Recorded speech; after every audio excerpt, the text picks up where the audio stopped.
se generaban conductas nuevas en el sujeto. Su teoría del aprendizaje social se basa en dos supuestos. El primero de ellos dice que la conducta humana, en su mayoría, es aprendida y no innata. Nosotros, al nacer, no venimos con un repertorio de conductas que se van a desarrollar o manifestar en algún momento evolutivo. Por ejemplo, si lo pensamos con un autor que dieron en psicología general o en psicolingüística, si piensan a Piaget, toman a Piaget del modo más ortodoxo, él dice que en algún momento el sujeto va a llevar a cabo conductas de manera como si fueran innatas, ¿sí? Va a llegar, por ejemplo, a los 12 años y él va a poder tener un pensamiento del tipo abstracto. Y en realidad esa lectura no es correcta. Tanto para Piaget como para Bandura, para relacionarles, es importante tener en cuenta cómo actúa el medio en un sujeto, cómo actúa el medio en el individuo y cómo el medio, junto a la conducta del individuo y junto con los factores personales de este, van a determinar los tres elementos principales del aprendizaje social. ¿Sí?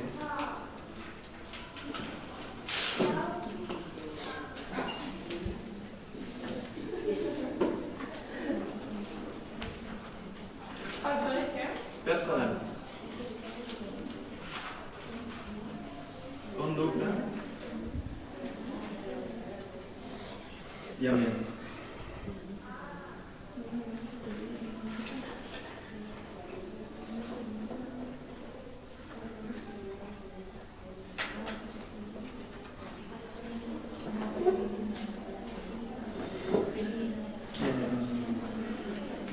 Bueno, los que pudieron leer van a ver que en la primera parte, en el primer texto, capítulo 4, en lo que se hace principal hincapié es sobre los refuerzos, sobre los refuerzos tanto extrínsecos como intrínsecos.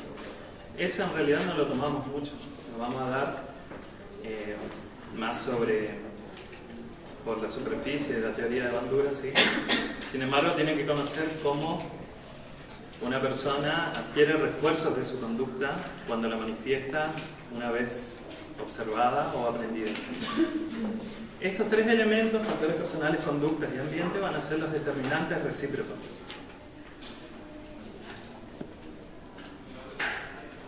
¿Qué idea les trae a ustedes decir determinantes recíprocos?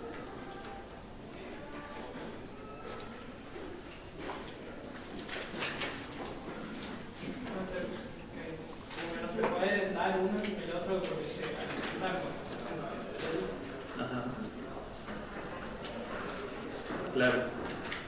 Pensémoslo así. En cada elemento, si se produce un cambio, este va a tener que afectar a todos los otros elementos. Un factor personal que cambie o se modifique va a influir tanto en la conducta como en el ambiente. Los conductistas, o las teorías conductistas, generalmente se centraban en la conducta o en un individuo o en el ambiente.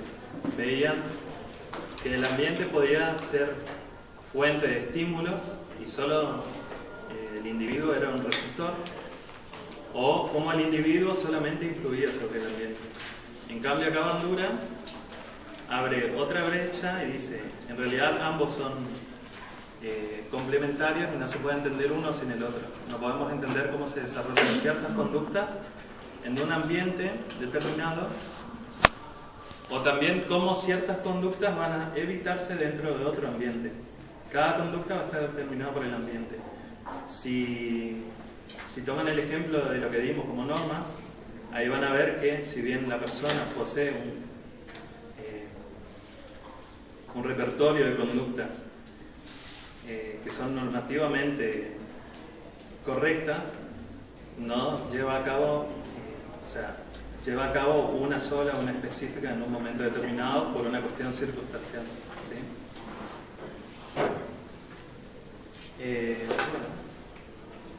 Lo más importante de la teoría del aprendizaje social es que las conductas, va a decir Bandura, son aprendidas de manera observacional. Esto quiere decir, yo veo una conducta y voy a tender a repetir la conducta de ese modelo.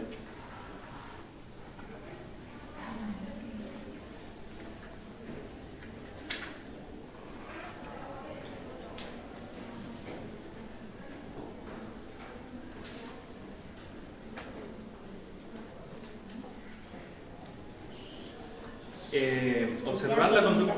¿Cómo? Como por imitación. Claro, como por imitación, no tanto como imitación, sino como moldeamiento de la propia conducta. Cuando vos das la idea de imitación, es que vos ya podés de una, digamos, realizar la conducta que está haciendo la persona. En cambio, si yo veo a un skater, no me voy a subir una patineta y de una voy a andar en skate o esa cosa. Hay una diferencia que es una conducta vista, un esquema de acción, una forma de aprendizaje y cómo vos después llevas a cabo la ejecución de ese esquema de acción que vos aprendiste una vez. Podés tener el aprendizaje de ese esquema de acción, pero no llegar a ejecutarlo, o lo podés ejecutar. Bueno, estos modelos no necesariamente tienen que estar presentes. Una persona puede leer las conductas de este modelo, ¿sí? Puede oír hablar sobre ese modelo.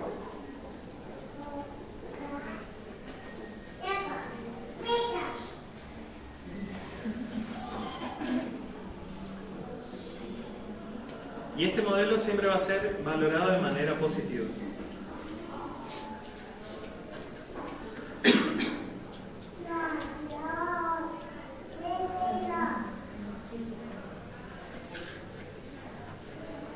Según su rango, según su estatus que obtenga este modelo. Por ejemplo, los chicos van a imitar las conductas de sus padres. Una persona que recién entre en un trabajo va a entrar a copiar conductas o a imitarlas, a ejecutarlas de igual manera que un jefe superior del mismo puesto, digamos, o una persona que lleva más años en ese puesto.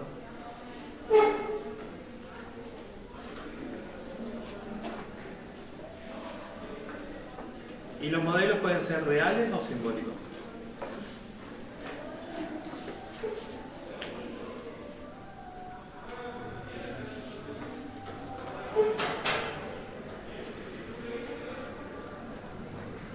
Sin embargo, no vamos a copiar tal cual las conductas que se nos presentan.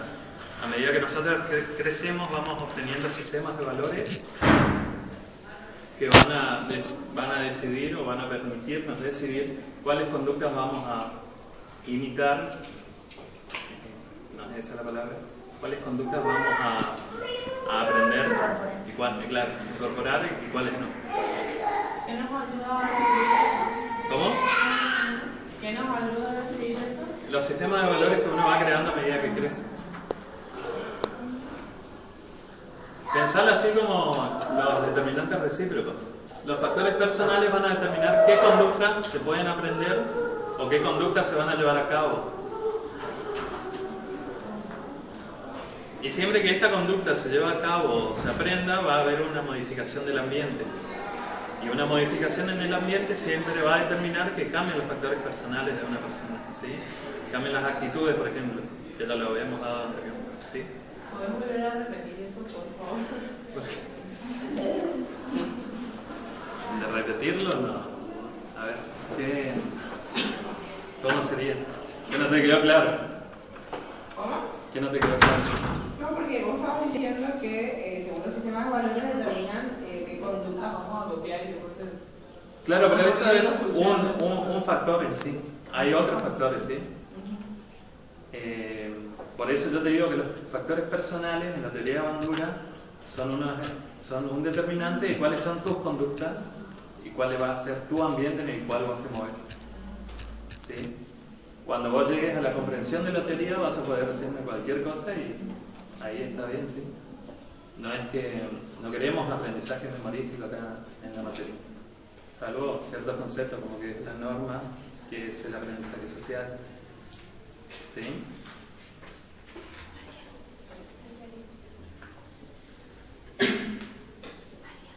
Bueno, dentro del aprendizaje social hay 4 pasos a partir de los cuales se da el aprendizaje por observación.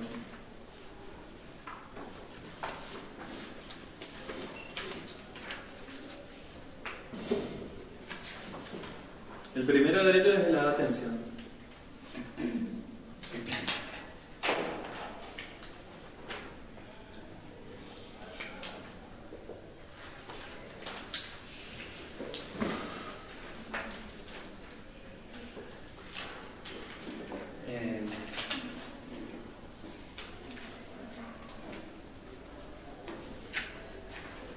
La atención, por lo que indica su nombre, es cuando nosotros prestamos atención o nos concentramos en el modelo el cual estamos observando, del cual estamos leyendo o escuchando.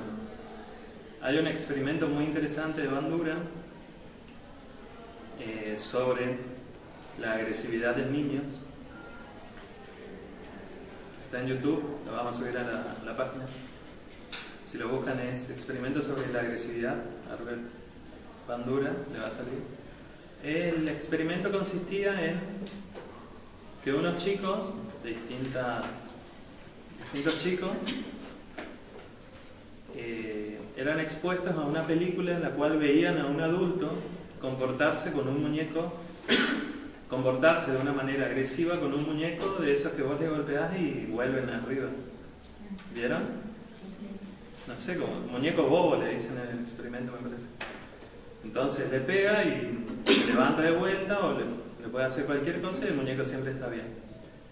Ahora, los chicos estos supuestamente no tuvieron interacción anterior con el muñeco.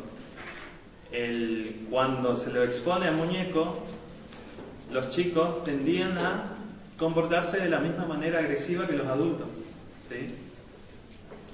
Esto es porque prestaban atención al modelo, el cual lo consideraban positivo, con un alto rango, e imitaban su conducta de la manera en la que ellos tenían ese esquema de acción para interactuar con el muñeco, ¿sí?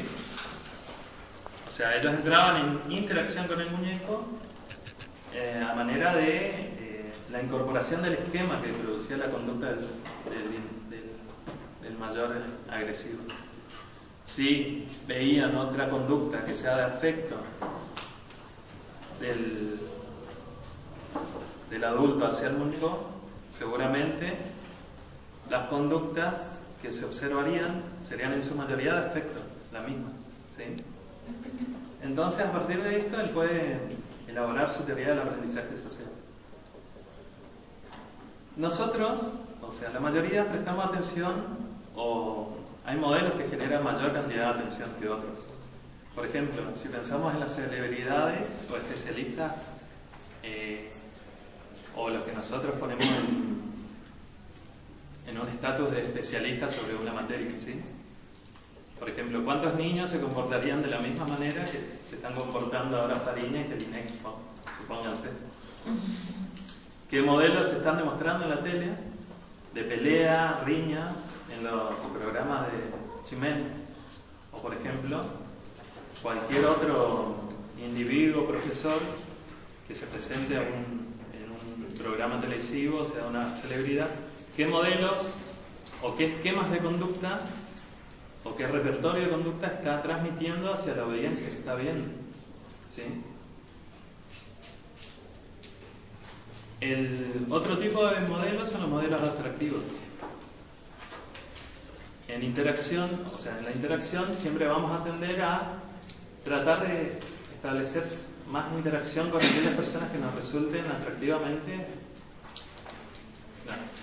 que sean más atractivas o más bellas, digamos, ¿sí? Y estas son figuras de las cuales también podemos aprender conductas.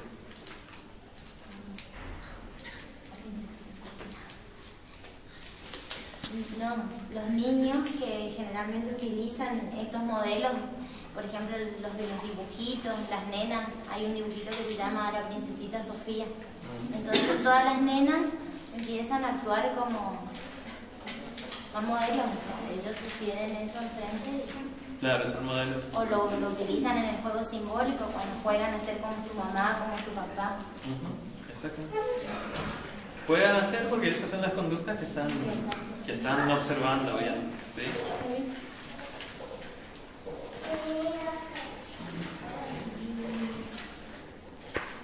Bueno, el segundo paso es la retención.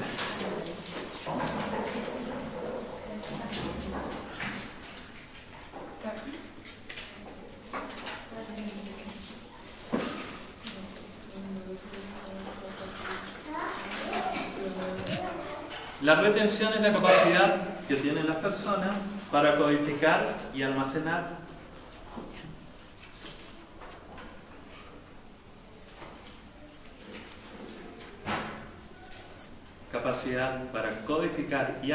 en la memoria los eventos modelados.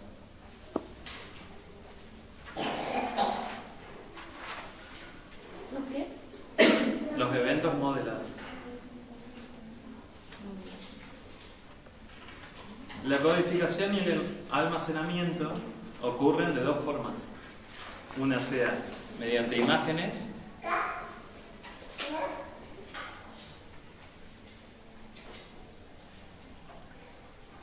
que son abstracciones de los acontecimientos,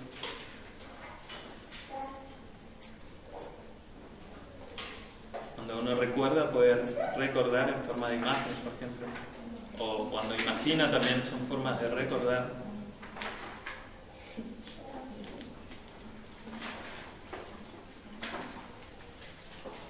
Y la otra forma es las representaciones verbales.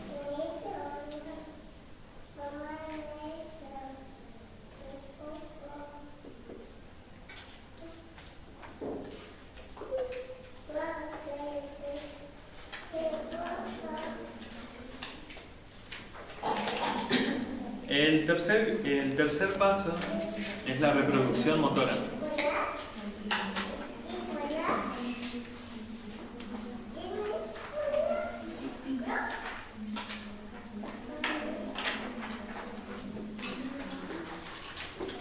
¿El cuarto? No, el tercero. El primero es la atención, el segundo es la retención, el tercero es la reproducción motora. Que consiste en convertir en acción. ¿Cómo? Convertir en acción la observación recordada.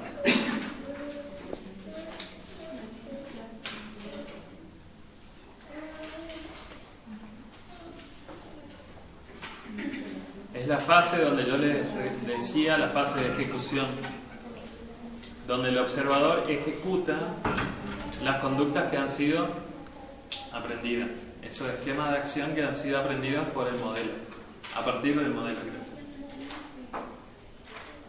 La misma tiene 4 pasos.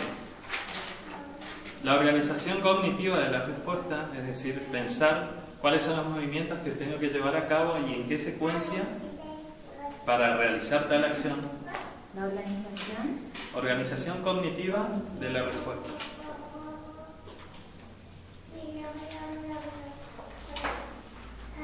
El segundo es la iniciación guiada.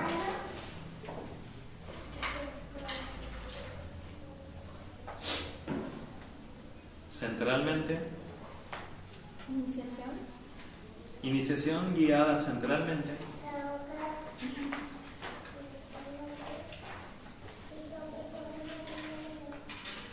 La observación de la ejecución. ¿Es el tercero? Sí.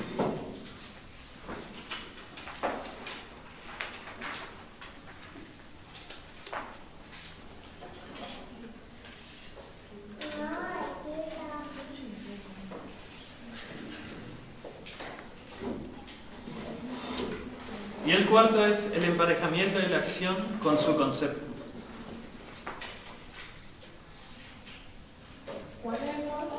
Emparejamiento de la acción con su concepto. Es decir, para llevar a cabo la reproducción motora, primero tenemos que organizar cuáles son los pasos que yo voy a llevar a cabo para realizar tal conducta. Después se inicia la conducta y una vez iniciada yo veo o controlo cuáles son los movimientos que estoy realizando para después en un paso posterior amoldar esa conducta que yo realicé a las que yo tenía dentro de lo que eran los esquemas, ya sean verbales o por imágenes de tal conducta. ¿Sí? ¿Se entendió?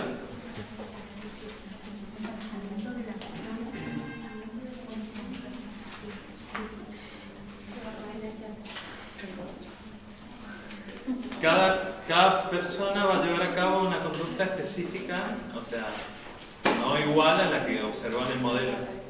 Cada conducta es individual. Por más que sea aprendida, sea la misma que vemos anteriormente. Y por último, la motivación es el cuarto paso. Cuarta.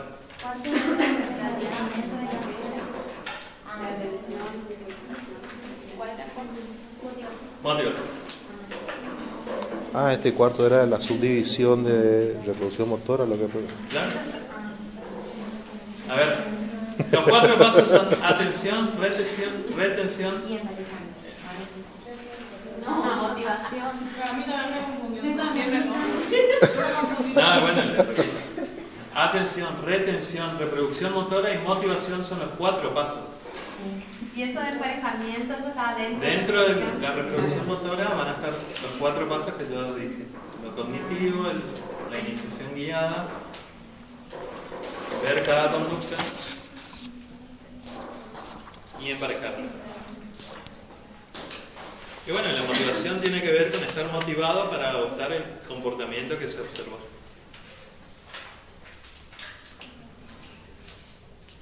Esta motivación puede venir de 3 fuentes.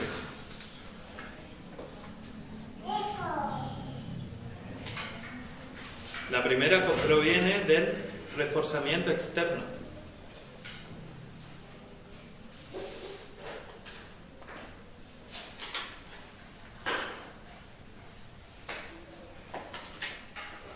Que se explica a través de los reforzamientos que se dan a la conducta, ya sean de manera positiva o negativa. ¿Sí? Cuando se le aplica un reforzamiento positivo o negativo o un castigo a la conducta que se llevó a cabo. El reforzamiento vicario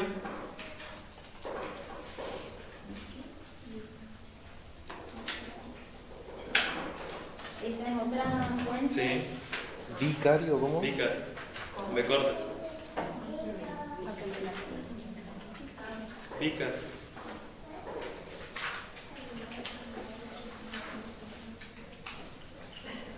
Y la tercera fuente es el autorreforzamiento. ¿Qué es el vicario? No estoy muy seguro. El profe te va a enseñar. La verdad que Bandura nunca fue un tema que a mí me gustó mucho. ¿Cuál Y justo era la tocó tercera? que... ¿Cómo? ¿Cuál era la tercera? ¿El cuál? ¿El vicario? Lo sé mucho por eso. Ah, Casi nunca llego a preguntar a Bandura. Sí. ¿Cómo? yo tengo un pequeño concepto de eso. Ah, bueno, si lo sabés, decilo. No. Bueno, si lo tenés. Dice que se produce cuando un observador aumenta la conducta después de haber observado como otros individuos han sido recompensados. Ahí está. Yo veo que tal conducta es reforzada de manera positiva y entonces mi motivación va a surgir por el hecho de haber visto que esa conducta ha sido reforzada, ¿sí? Si yo llevo a cabo esa conducta en tal situación y a esa persona la habían recompensado por lo mismo que yo estoy haciendo, va a surgir en mí la motivación para hacer esa conducta en ese momento también. Y el autorreforzamiento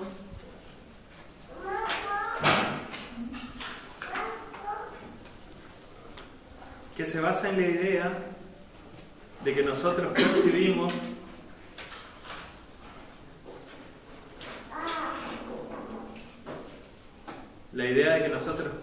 nuestra conducta y en función de una evaluación que hacemos de esa conducta,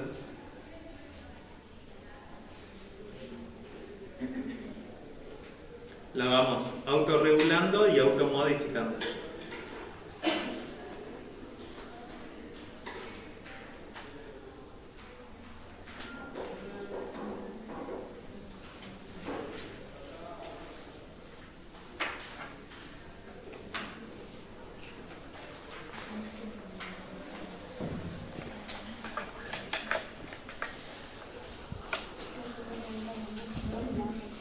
Bueno, y por último, vemos que en el aprendizaje por observación hay factores que influyen. El primero de ellos es el estado de desarrollo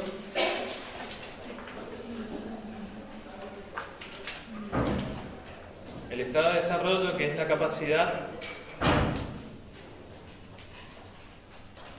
de los aprendices de aprender.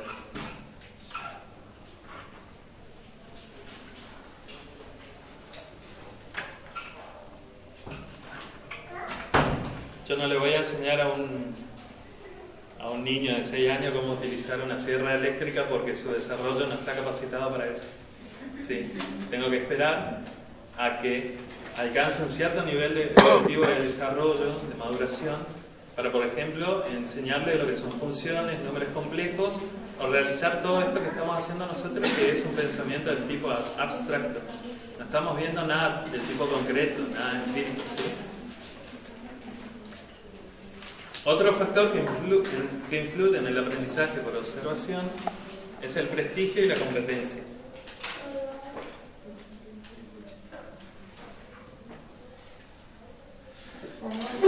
El prestigio y la competencia. Mientras más elevadas sean ambas,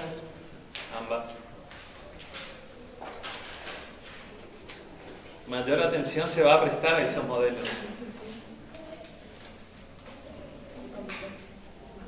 Prestigio y competencias. Mientras más elevados sean estos dos. Claro. Más atención a los modelos se le va a brindar, se le va a prestar.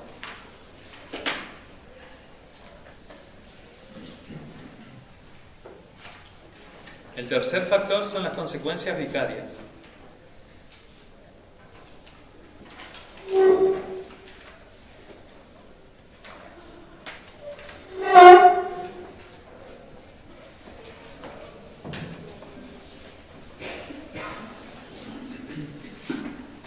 Las consecuencias que nosotros observamos hacia los modelos nos transmite información acerca de las consecuencias de la conducta y la probabilidad de los resultados, ¿sí? O sea, qué tan efectivas van a ser esas conductas y qué tan conveniente es esa conducta en ese momento, en esa situación, en ese ambiente.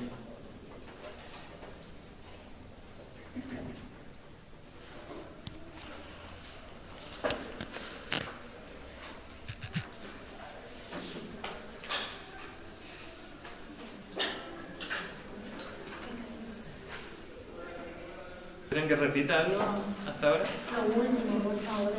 Sí. ¿Cuáles son las consecuencias vicarias? Bueno, las consecuencias vicarias son que los modelos nos transmiten información acerca de la conveniencia y de los resultados de tal conducta.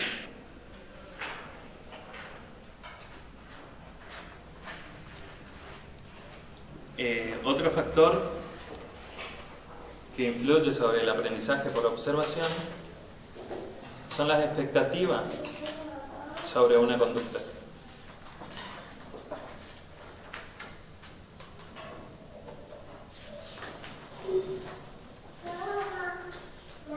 Si yo tengo la expectativa de que una conducta posteriormente llevada a cabo va a ser reforzada de manera positiva, voy a tender a aprender esa conducta y a realizarla.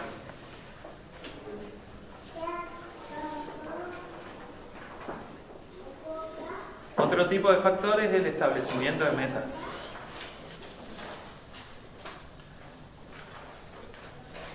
En la cual un individuo se fija una meta, yo me fijo una meta y voy a copiar o a imitar o a adquirir aquellas conductas que aquellas conductas que me lleven a cumplir esas metas. Por ejemplo, voy a tratar de copiar las conductas de un alumno más avanzado o de un profesional que ya se encuentra ejerciendo la profesión de la psicología, ¿sí?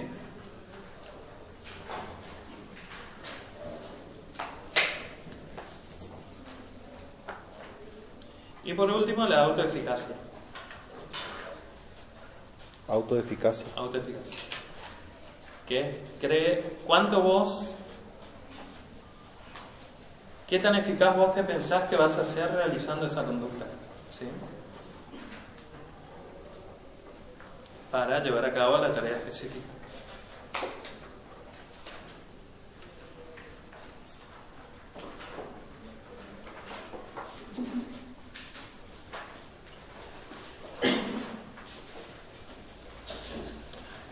Bueno, esto es lo principal de Bandura sobre el aprendizaje social. Cualquier duda, díganme. Seguro tienen varias, yo también. Seguro va a ser tema de repaso en la próxima clase, pero si tienen alguna duda ahora me la preguntan. Si no, pasamos al siguiente tema.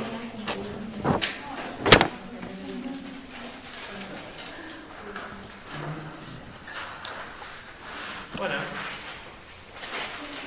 ¿Cuál es el primer factor? El primer factor era el estado de desarrollo.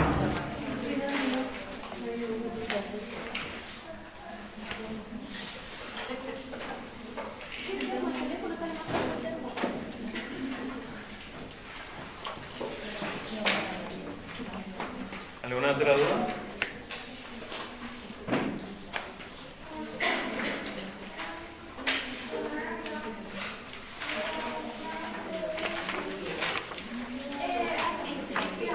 Sí.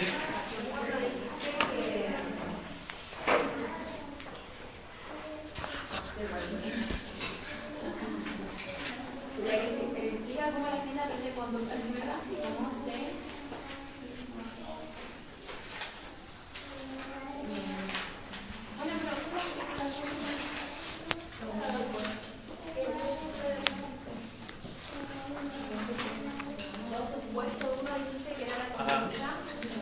todas las conductas. Claro. Sí, y la segunda, que gran parte del aprendizaje es asociativo y simbólico.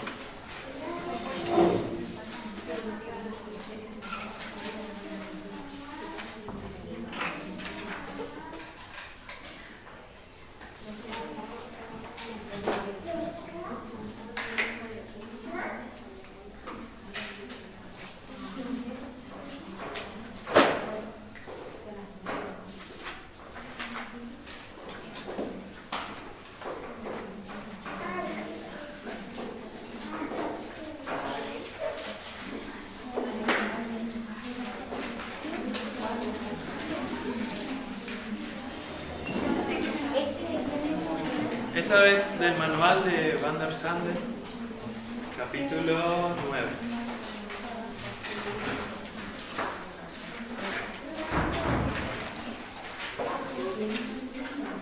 Generalmente las lecturas de Van der Sande son bastante simples. ¿Cómo? Tendría que estar en el módulo, sí.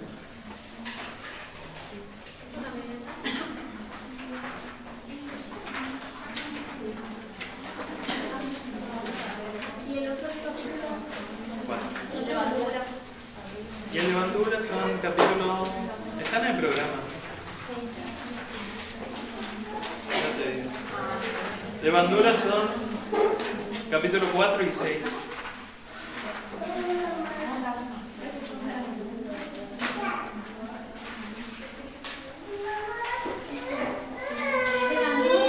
Determinante consecuente y después sería el aprendizaje social.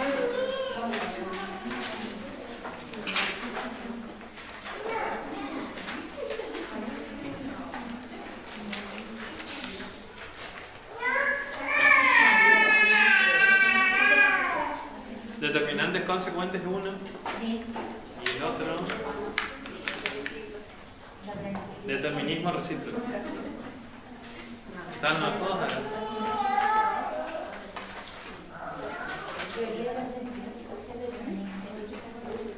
Sí, teoría del aprendizaje social, 6, determinismo recíproco. ¿Dice así?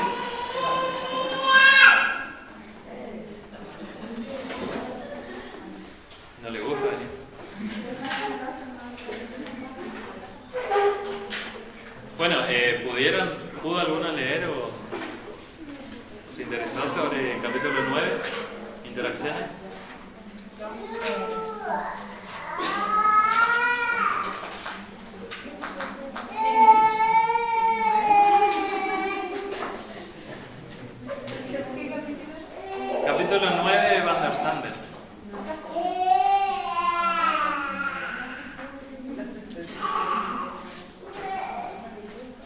Van der Sanden dice que nuestra vida en gran medida está determinada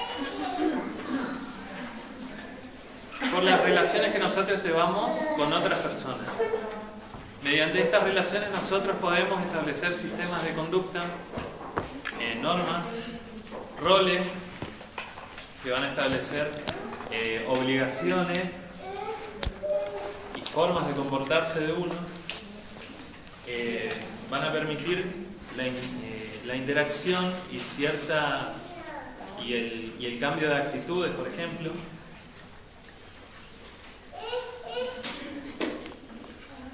Y comienza el capítulo diciendo que la mayoría de las interacciones son de tipo casual. Es decir, nosotros nos encontramos con una persona por la calle o en la fila del banco y esa relación o esa interacción no se sostiene en el tiempo lo suficiente como para establecerse como una relación social. Un tipo de lazo que se establece con otra persona. Eso es lo que caracteriza a las relaciones sociales, a las interacciones.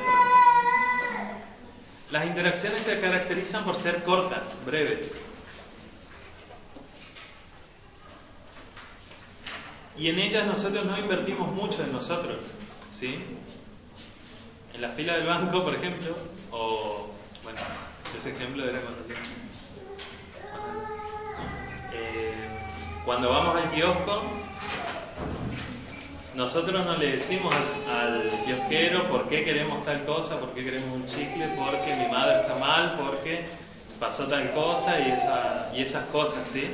Nosotros invertimos poco, queremos el chicle y ahí se establece una interacción para lograr un fin con un tiempo breve en un momento determinado, ¿sí?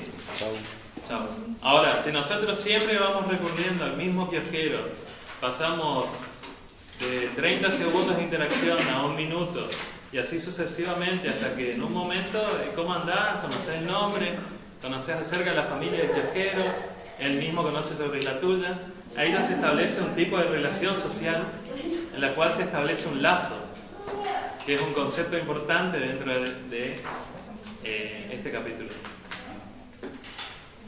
El lazo se establece a partir del proceso de ligación, en el cual dos personas se unen, podríamos decirlo, se vinculan y se unen entre sí. Y este capítulo lo divide en 2 tipos de lazos. El primero de ellos es el lazo expresivo.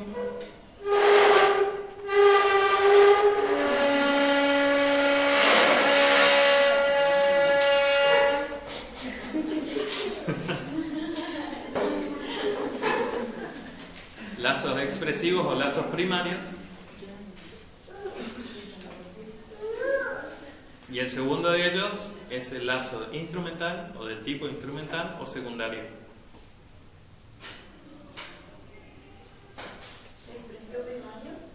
Expresivo o primario, instrumental o secundario.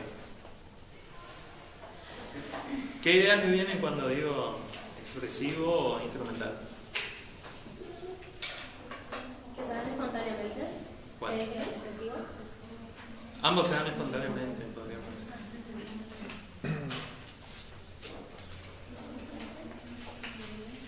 Instrumental es que son pasos para externamente. Exactamente.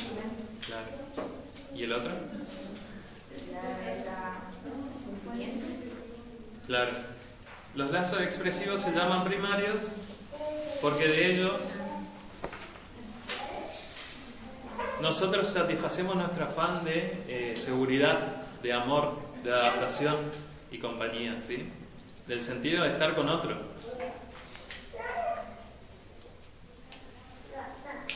Estos lazos establecen personas que son significativas para nosotros.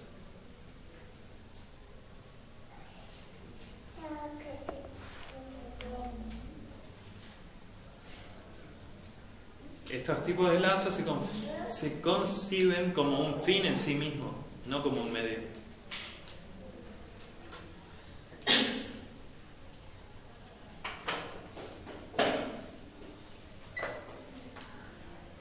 Ellos nos moldean y nos sustentan como seres humanos singulares, ¿sí? Y los lazos instrumentales pueden darse en personas a las que no tenemos mayor reparo, no tenemos mayor afecto, más que el de decir, vamos a realizar una tarea y entramos en ligazón o establecemos un lazo para realizar esa tarea. Lo importante en este tipo de lazos es el medio, no el fin.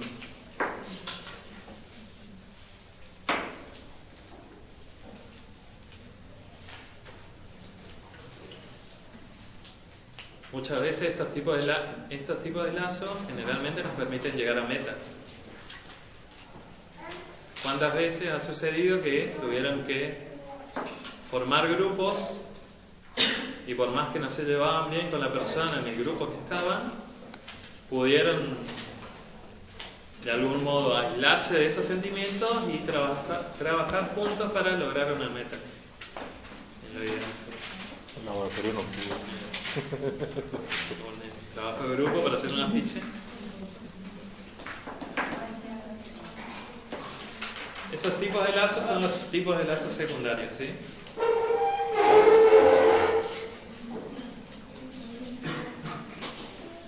Si tomamos la teoría del intercambio social, las personas van a dar algo y eso podría relacionarse con...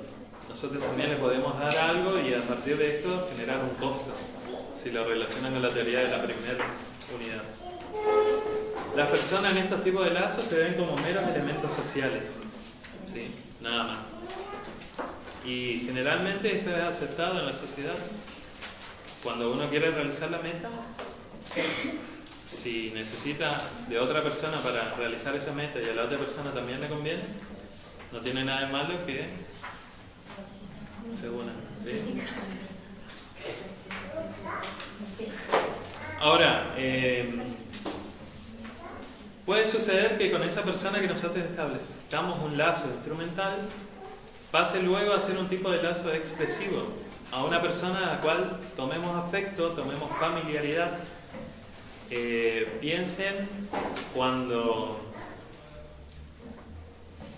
comenzábamos la facultad y para estudiar una materia nos íbamos con un compañero, una compañera a su casa a estudiar y de una materia o dos materias a la otra ya éramos compañeros, mejores amigos, salíamos juntos, siempre estábamos juntos, mandaban mensajes, qué sé yo. Entonces, eso se configuró como un lazo expresivo. Y también podríamos verlo al revés. Cuando esa misma persona, luego de un tiempo, deja de mandar mensajes, dejamos de juntarnos con esa persona porque tenemos otra, qué sé yo, otro amigo, o otro amigo demanda más tiempo de nosotros, y esa persona en algún momento necesitamos algo de ella. Y entonces ese lazo se establece como un lazo instrumental. ¿Sí? ¿Puede pasar? Ahora, esto quiere decir que hay un continuo entre lo que es un lazo expresivo y lo que es un lazo instrumental. Ambos son polos de un continuo que puede ir o que puede caracterizarse según el grado en el cual se acerque a un polo o se acerque al otro.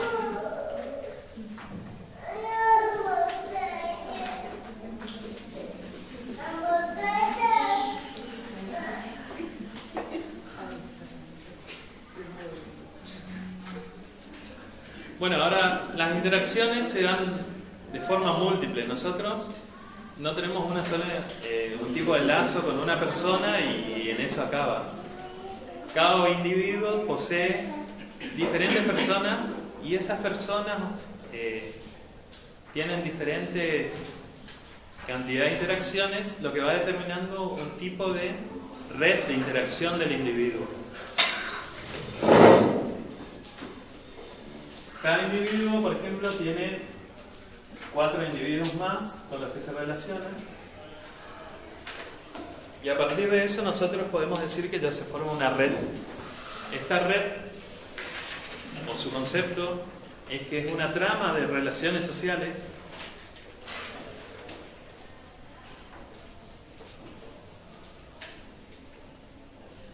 que parten de un individuo, pongamos A,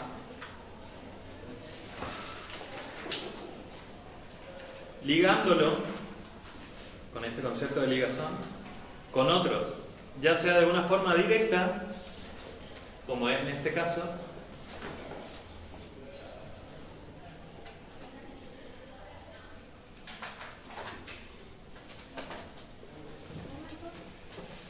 ¿cómo? Ya sea de una forma directa, ligándolo de forma directa, o ligándolo de forma indirecta, con muchos más individuos, ¿sí?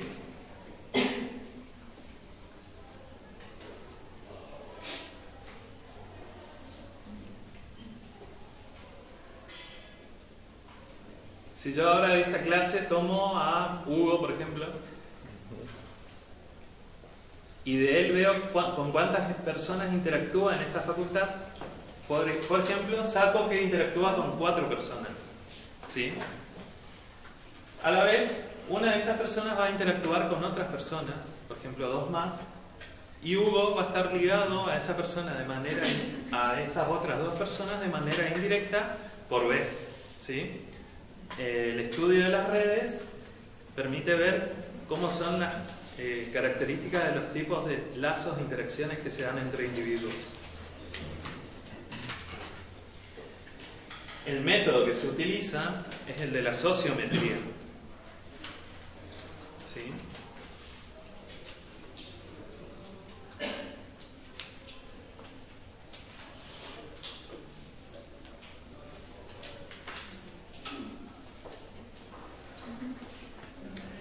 ¿Cuáles son las importancias o por qué los psicólogos sociales estudian estas redes?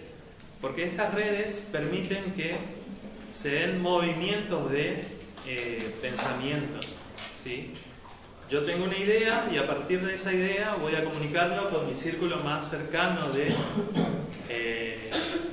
individuos en los cuales entro en interacción, y uno puede aprender con esa idea y volver a expandirla por su propia red, y así se van dando movimientos a través de la red sobre una idea o, por ejemplo, sobre cambios en el sistema político económico. Pensemos en las revoluciones de los estudiantes franceses en mayo del 68, Revolución Francesa, movimientos de la liberación de las personas de raza negra, los homosexuales en Estados Unidos, ¿sí? Mediante estas redes podemos ir transformando nuestra realidad, las normas y nuestro orden social.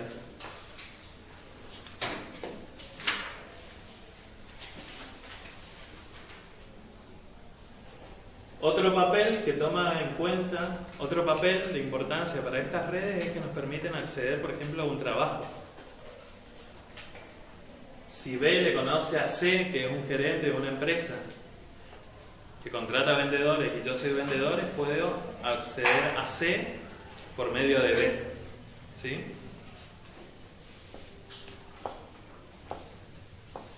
Justo te iba a preguntar si entre C y A se puede establecer alguna relación a través de B. Sí, por supuesto. Entre A y C ya hay una relación indirecta, pero en el caso que B me dé la tarjeta de C, que es el gerente, yo entro en una conexión directa con C y ahí ya amplío mi red, ¿sí?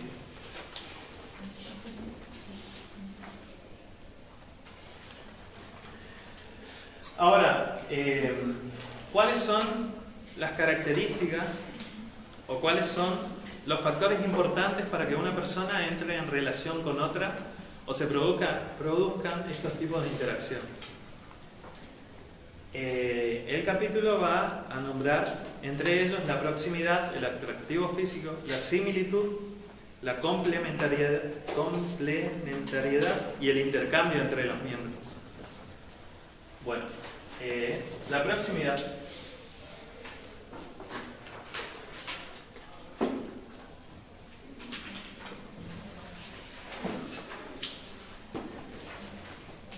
¿Qué idea le da la proximidad?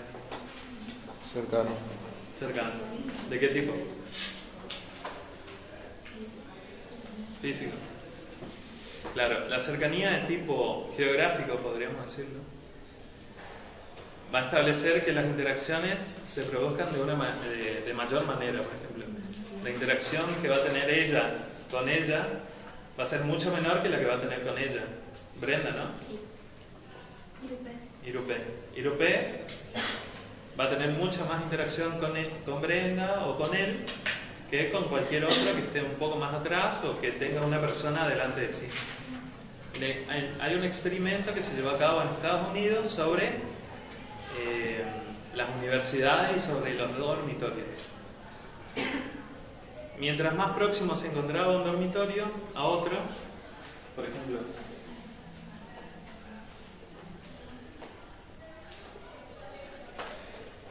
si tomamos este caso del 1, 2 y 3, vemos que esta distancia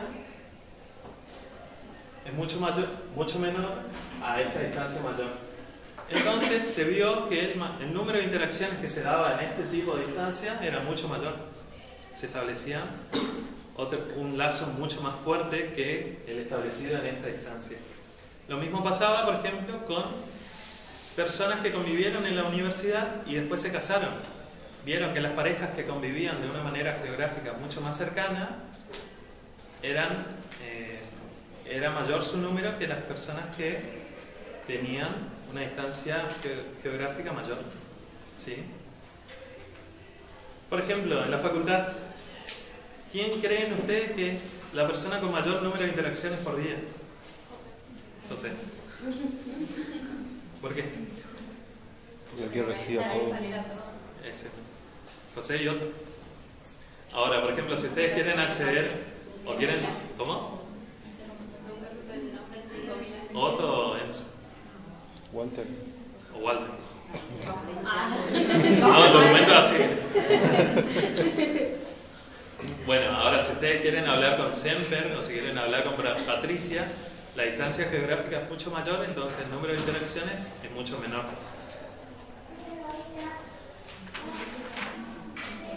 El segundo de los factores importantes es el atractivo físico.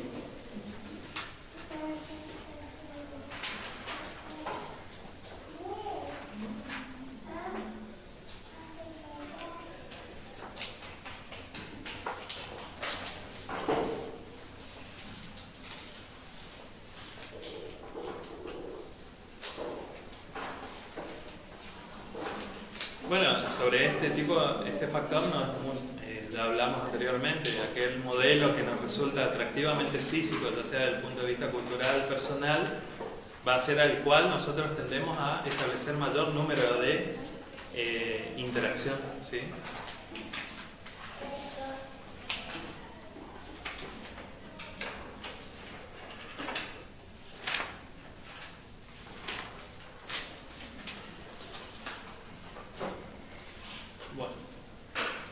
El tercero podríamos decir que es la similitud.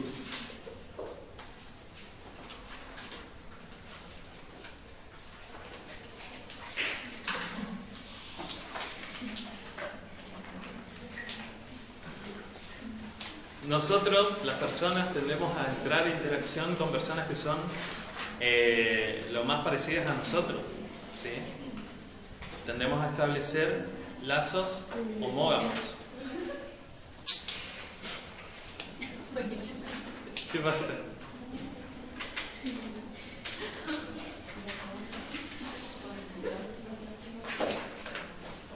Ahora, ¿cuáles son los factores que nosotros determinamos? O sea, que influyen más dentro de la similitud, la coherencia cognitiva, por ejemplo. La persona que piensa, ¿cómo? Claro, la misma forma de pensar, los mismos ideales, pensamientos, valores, van a determinar que esa persona tenga mayor número de interacción con nosotros. ¿Quién, por ejemplo, de acá se va a ir a la casa de... Bueno, supongamos que a igualdad de otro tipo de factores que ya hemos dado, ¿quién de esta casa, quién de este salón se va a ir a la casa de una persona radical, siendo que él le votó a Camau, por ejemplo? ¿Sí? Ahí tenemos un tipo de disonancia en la coherencia cognitiva.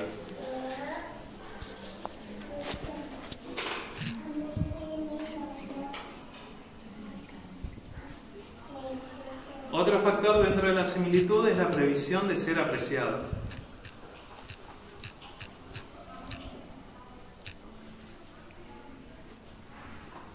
Como somos similares a esa persona,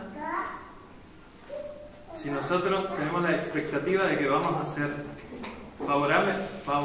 favorablemente apreciados por esa persona, vamos a tender a entrar en mayor interacción con ella. Otro factor dentro de la similitud es el refuerzo.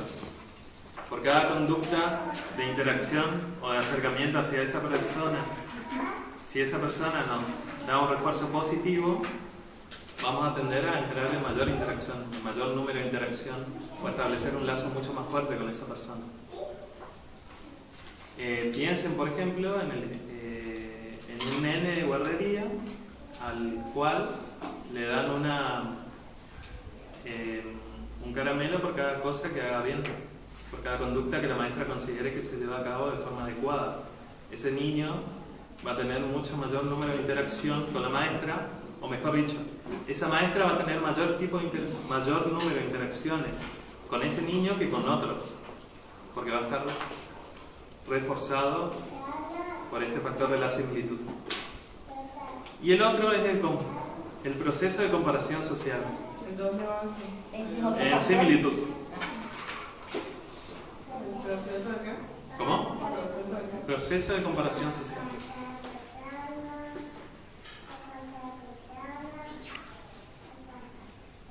Este básicamente dice que yo comparo cuáles son las actitudes y las conductas que tiene una persona, y aquellas que se asemejen más a la mía van a ser las que determinen que yo establezca una mayor relación social con esa persona.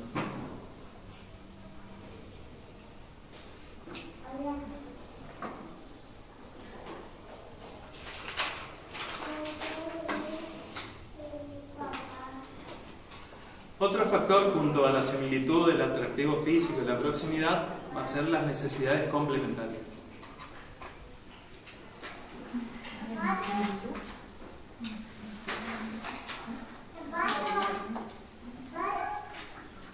Las necesidades complementarias tienen que ver con aquellos rasgos de personalidad que uno tiene o que uno no tiene, y a partir de esto busca aquella persona que sí tiene esos rasgos que uno desearía tener. Por ejemplo, si yo soy una persona tímida,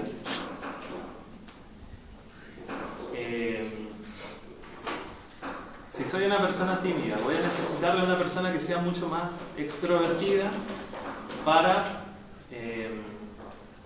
expresar una idea o entrar en relación con esa persona o llevar a cabo una tarea, ¿sí? Ahí hay una complementariedad de las necesidades. Esa persona a la vez va a ser atraída hacia mí por mis características introvertidas, tímidas, de a veces saber callarme y no hablar siempre tanto, por ejemplo, hablar de más, ¿sí? El ejemplo más básico es cuando yo, por ejemplo, soy tímido y en el boliche necesito de otra persona para ir a encarar porque es más encarador, ¿sí? O porque tiene un atractivo físico mayor que el mío.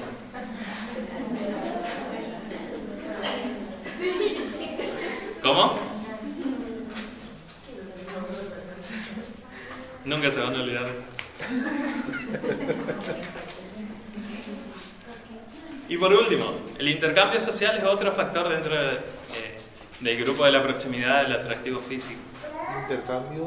Intercambio social.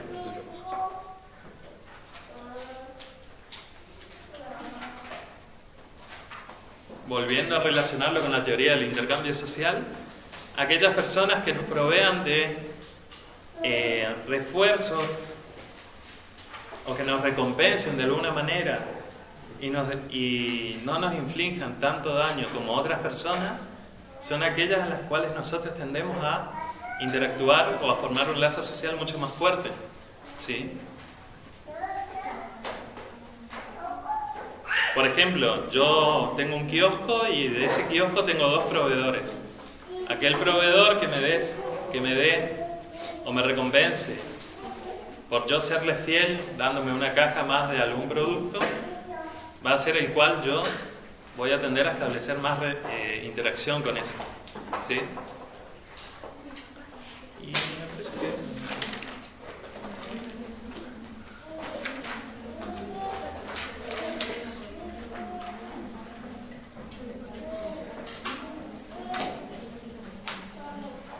Piensen en este tipo de factor como una medida de economía psíquica. A mayor costo, menor probabilidad de establecer... a menor costo, mayor probabilidad de establecer una interacción. Y a mayor costo, menor la probabilidad de que yo establezca una interacción con esa otra persona. O con ese otro grupo. Hay unos apuntes que van corriendo por ahí, ya les aviso. En los cuales... se hablan de tipos de interacción. Estos tipos de interacción pueden ser de un individuo a otro, de un individuo a un grupo o de un grupo a grupo. Si eso me ponen en el parcial, yo lo tacho y esa pregunta no se computa. ¿Sí? Se anula esa pregunta porque eso es de un apunte y eso nunca lo dimos. Lo dimos en un momento, pero después lo sacamos. Porque nosotros queremos que ustedes lean y eso en la bibliografía no está. Ya les aviso. Lo mismo que si en el apunte figura la intervención de un psicólogo social en situaciones de guerra. Eso es algo que al profesor no le gusta y cuando ve, ahí ya tiene otra cara acerca del parcial. ¿Sí? Son consejos para el parcial.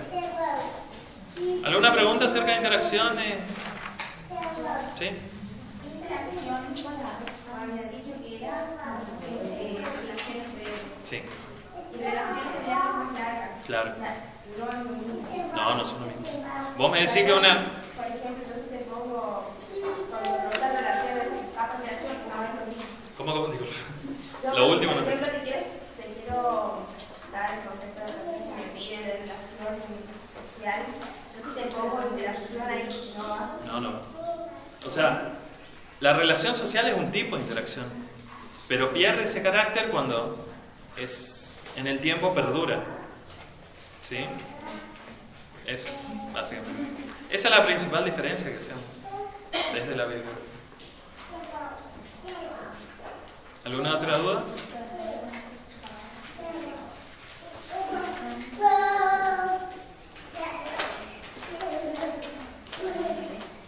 ¿Sí? En la red, Sí. puede haber tanto interacción como relación social. No, ya estableceríamos más relaciones sociales, ¿sí? Porque cuando vos estableces una red, es porque esa red ya va a configurarse como algo cristalizado. Entonces, si es cristalizado es porque duró un tiempo mucho más largo que una interacción. Yo no voy a poner... claro, en el caso de Hugo, si yo conformo la red... Y bueno, Hugo... Yo configuré esta red diciendo que Hugo entró en relación social con estos 4, pero en realidad ahora, por ejemplo, yo lo veo y en realidad estableció con 7 con él. Pero el número de interacciones que se dio acá y acá fue mucho mayor que estas. La red de Hugo va a ser estas 4 personas, ¿sí? Por eso hablamos más de relación que de interacción dentro de una red. Se habla de...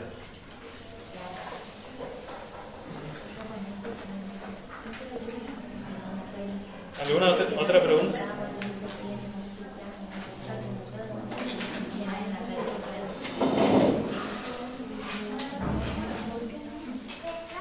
Hasta acá el parcial.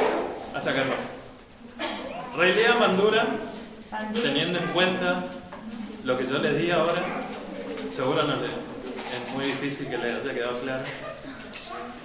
El profesor va a explicar la próxima clase o esta, si termina. ¿No va a dar la clase de repaso? Sí, la clase que viene va a ser clase de repaso. A ver, ¿querés repetir con examen? Relean todos los textos o lean los textos para la próxima clase y vengan con dudas, ¿sí? La próxima clase de repaso va a ser a partir de las dudas que ustedes tengan. No se va a explicar nada nuevo. ¿Sí? ¿Sí? ¿Cambiaron algo de los autores del año pasado? ¿No? ¿Son los mismos? ¿Sí? ¿No sacaron? No. Gracias.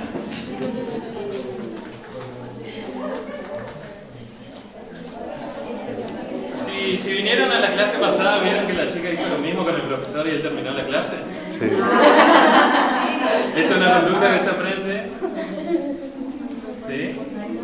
Pudo aprenderla de su profesora y ahora la está repitiendo. O sea, ya incorporó ese esquema de acción y ahora lo está ejecutando de vuelta con otra persona. Ahí tenemos. Y en este caso yo la voy a reforzar y voy a terminar la clase con Alicia. ¿Sí? Acosta. Carolina. Carolina. Ya terminamos lo último.